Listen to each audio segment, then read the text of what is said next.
Yoshinobu Yamamoto is second in the National League behind Paul Skeens with a .249 during the regular season, and after his complete game against the Brewers, 183 in the postseason. Yeah, good luck trying to eliminate one of these pitchers. They're all good, and the Blue Jays have never seen him, really. Only 2 players on their roster have faced him.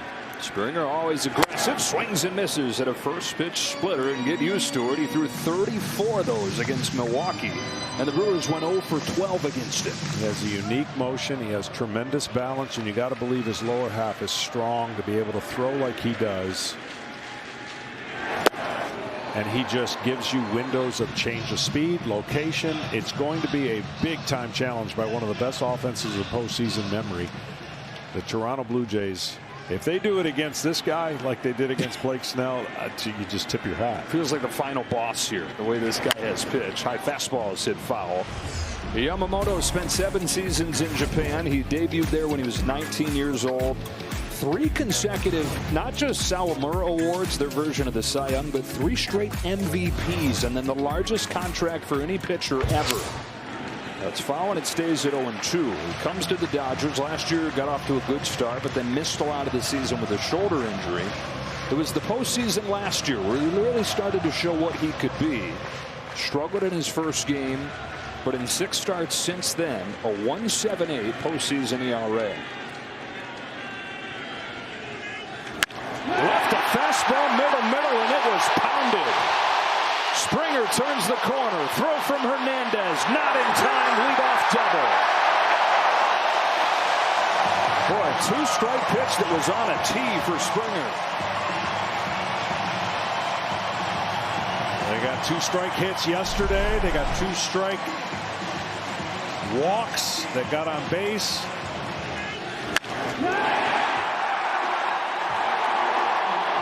They're an amazing offense, and they had a record amount of foul balls yesterday, so getting the pitch count up. Let's go, she says. Nathan Lucas comes up to the plate. Tying run in scoring position. Flexes one. Shadow center. They're at it again. First and third. Nobody out.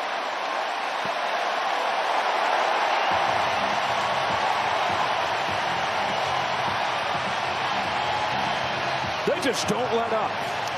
They don't. They're confident. They play great at home. We've documented this all the way throughout. You've got to make, that wasn't a horrible pitch as far as, I don't even know how he got a hit on it, but you've got to make great pitches all the time. You've just got to be confident in your pitch selection and your location. And now, speaking of confident, the guy in the box is pretty confident. And he should be. 2 more hits yesterday for Vladimir Guerrero Jr. He's hitting .522 over his last 6 games.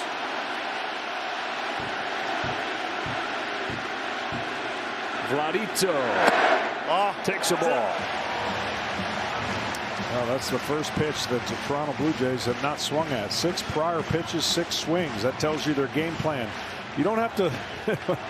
As a pitcher, you can get pretty much tipped off what the other team's trying to do by the first couple hitters.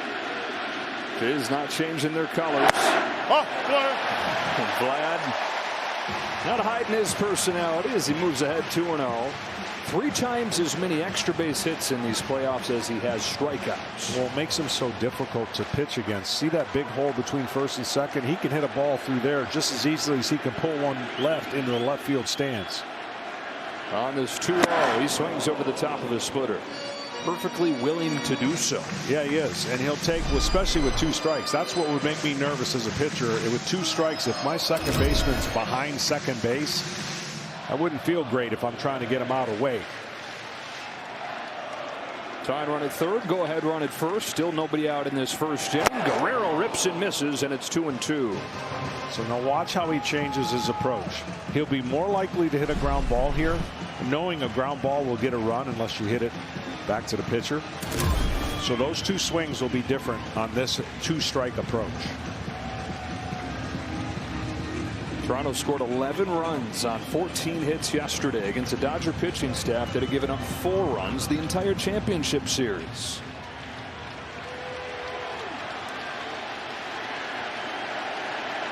2-2 pitch. Guerrero grounds it to third, but foul. think the biggest mistake hitters try to do in this situation is they're worried about hitting into a double play. But guess what a double play does? Ties the game. Right. So most guys are trying to lift the ball in the outfield. And that brings in swing and miss, strikeout, and then a double play ends the inning. So you don't leave it to anybody else. When the defense gives you a ground ball, hit a ground ball, tie the game up. Now another 2-2 pitch from Yamamoto. Guerrero spoils it. You're not supposed to be able to be both things. The big bruising slugger and the guy that refuses to budge with 2 strikes. He's that guy. They're that team. Oh no, and there's that guy. Half his size, but does the same thing. Another 2-2. Curve gets him swinging. Just the 4th strikeout of the playoffs of Vladimir Guerrero Jr. Well, that beautifully timed curveball does bring in the double play on the ground.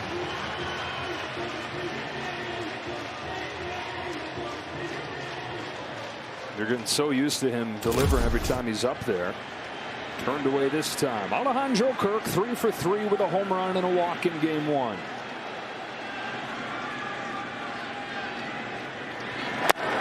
Dave Roberts went out of his way unprompted to say Kirk yesterday.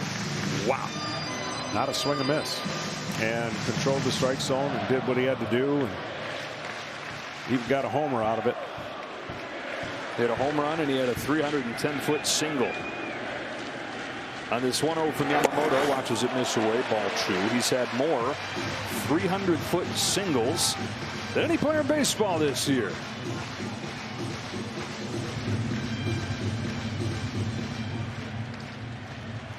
Double from Springer, single from Lucas, 1st and 3rd, 1 away. 2-0 pitch, fouled it off.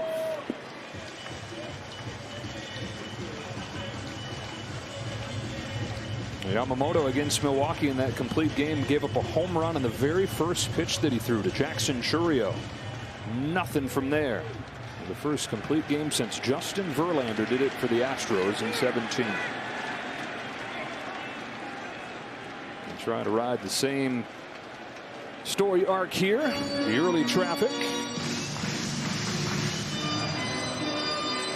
After the Dodgers got one against Gausman. Here's a 2-1 pitch. To first and caught by Freeman on the fly. Both runners back to the bag. 2 out. And a chance for Yamamoto to get out of this unscathed. Great job shooting the ball to that big hole, but unfortunately Freddie was off the bag and far enough to catch that in the air. Here's an interesting matchup coming here, John. Dalton Varsho, the best changeup hitter, changeup and splitter hitter in baseball. He's a good low ball hitter. That's why a lot of fastballs are trying to go to the top of the zone to beat that swing, which is pretty grooved down. Tied up yesterday's game with a home run against Snell. First one from Yamamoto is a curve that misses in. He's the first left-handed hitter to take Snell deep since Juan Soto did it a year and a half ago. One of the 3 that the Blue Jays hit.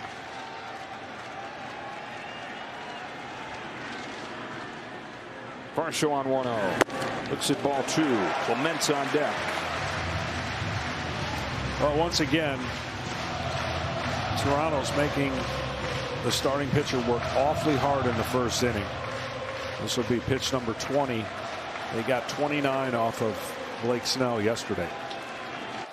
And that huge 6th inning was born out of that first inning in a lot of ways. They got into the bullpen quicker because they had Snell out of the game. And when we talk about that being the key to this series for the Blue Jays, getting the Dodgers starters out of there, well, consider that in the postseason against the Jays, starting pitchers have averaged under 4 innings per outing. Strike one.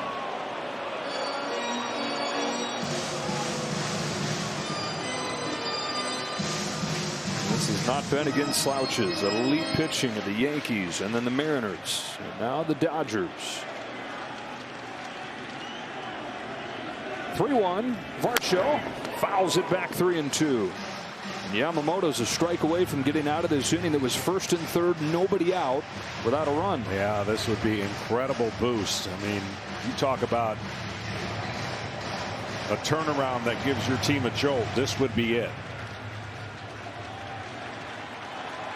Springer doubled. Lucas singled. There it goes. It's a curve that falls in for strike 3. And Varsho, like a house by the side of the road, watches it. And the Jays watch a scoring opportunity in this first inning slip through their fingertips.